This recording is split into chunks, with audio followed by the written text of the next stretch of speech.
안녕하세요. 한의사 이경입니다. 매일매일 먹는 음식은 정말 중요하죠. 그래서 전번 영상에서 독이 되기도 하고 약이 되기도 하는 음식을 판별하는 두 가지 검사법에 대해 설명드렸었는데요. 기억하고 계신가요? 이렇게 영양이야 누구나에게 중요하겠지만 특히나 절실하게 다가오는 분들이 있죠. 바로 암 환우 분들이신데요. 그래서 오늘은 신한태 원장님과 함께 지난 시간 설명드린 램 테스트와 푸드 IgG를 통한 암 환자분들의 식사 전략에 대해서 다뤄보는 시간 가져보겠습니다.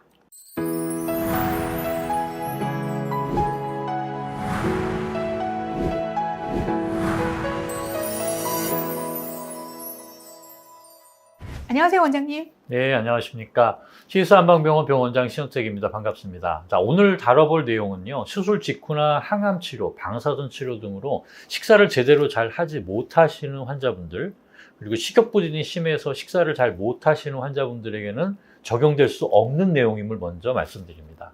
만일 그런 상황이시라면 오늘 내용에 개의치 마시고 일단 드실 수 있는 거, 입에 맞는 거, 그것이 설사 몸에 좋지 않다고 하는 그런 음식이라고 하시더라도 그걸 먼저 드시는 것이 맞습니다. 일단 드실 수 있는 것을 드셔서 체력을 끌어올려야 하시는 그런 시기니까 그것이 맞는 거거든요. 자, 그러면 오늘 식사 전략은 그런 시기를 좀 지나가신 분들, 그러니까 표준 치료가 마무리되고 어느 정도 몸이 안정되고 난 이후의 분들에게 적용되는 내용이겠군요. 네, 그렇습니다. 원장님은 환자분들에게 그런 질문 많이 받지 않으시나요? 선생님, 제 체질이 뭔가요? 네. 특히 방송에서도 그런 얘기를 많이 해주길 원하고요. 진료실에도 마찬가지입니다. 그런 질문을 하는 의도는요, 체질별 섭생, 그러니까 음식 조절을 아마 위해서겠죠? 그렇습니다.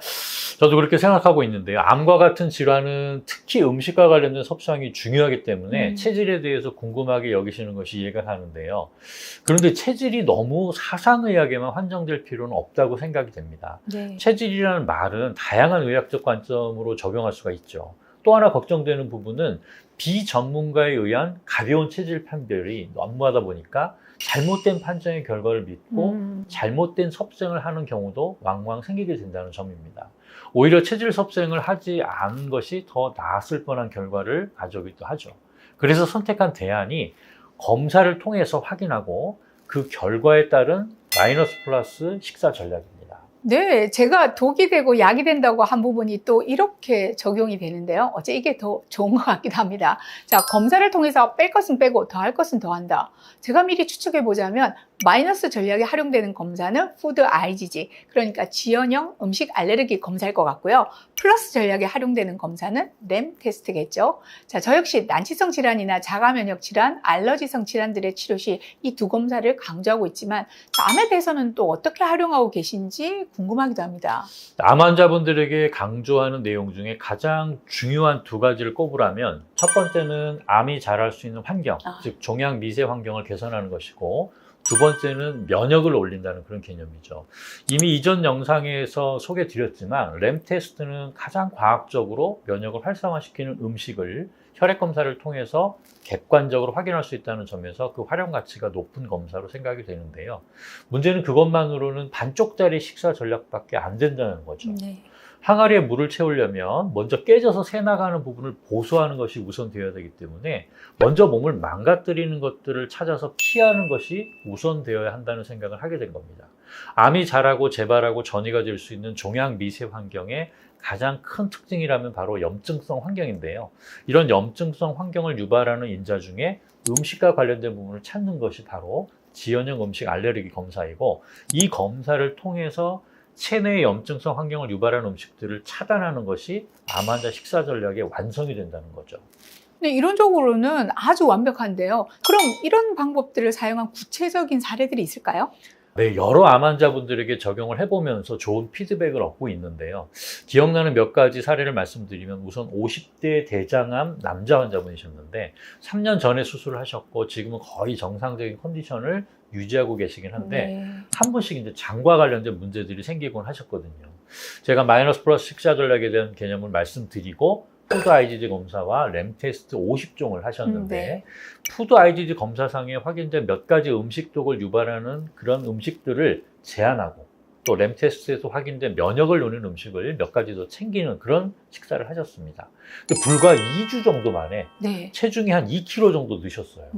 자, 이분이 최근 1년 동안 그렇게 체중이 느는 것이 소원이셨던 분이라서 정말 깜짝 놀랄만한 결과였죠. 예. 그리고 무엇보다도 그동안 늘상 있었던 잔변감, 또 음. 아랫배가 더부룩한 느낌 등이 말끔히 사라져서 너무너무 좋아하셨습니다.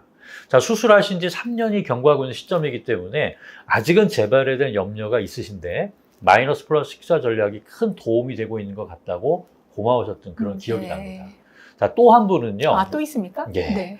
유방암 수술 후 표준 치료를 다 마치시고 항호르몬제 치료를 이제 5년째 유지하시는 환자분이셨는데, 호르몬제 치료를 하시는 분들이 공통적으로 경험하시는 이제 관절 통증, 또 피로, 부종, 늘 몸이 무겁고 힘들다는 그런 이제 증상으로 보게 되었습니다. 사실 암의 재발에 대한 염려보다는 불편하신 증상의 치료가 주된 목적이셨는데요. 여러 가지 정황상 도움이 되실 수 있을 거라 판단이 돼서 역시 2가지 검사를 시행하셨고, 그 결과에 따라서 마이너스 플러스 식사 전략을 세워서 실천을 하셨죠. 네. 이분 역시 1달 정도 시행하고 나서 본인 스스로 놀랄 정도로 컨디션이 좋아지셔서 통증이나 피로감, 부종 등 괴롭히던 증상들이 원래가 100이었다면 거의 한 10 내지 20% 정도 수준으로 줄었다고 많이 좋아하셨습니다. 자, 암 한우분들의 경우 암 자체의 재발에 대한 관리도 물론 중요한 부분이지만 치료로 인해서 삶의 질이 떨어지는 부분들에 대한 관리도 정말 중요하잖아요. 자, 원장님께서 말씀하신 이 마이너스 플러스 식사 전략은 장기적으로 암에 대한 재발의 관리라는 측면에서도 반드시 고려돼야 할 부분이기도 하고요. 또 단기적으로 볼 때는 삶의 질의 개선도 기대할 수 있는 그야말로 일석이조의 효과를 볼 수 있는 치료법 같습니다. 자, 오늘도 좋은 말씀 감사드리고요. 다음 시간에 더 좋은 내용으로 찾아뵙겠습니다. 감사드립니다.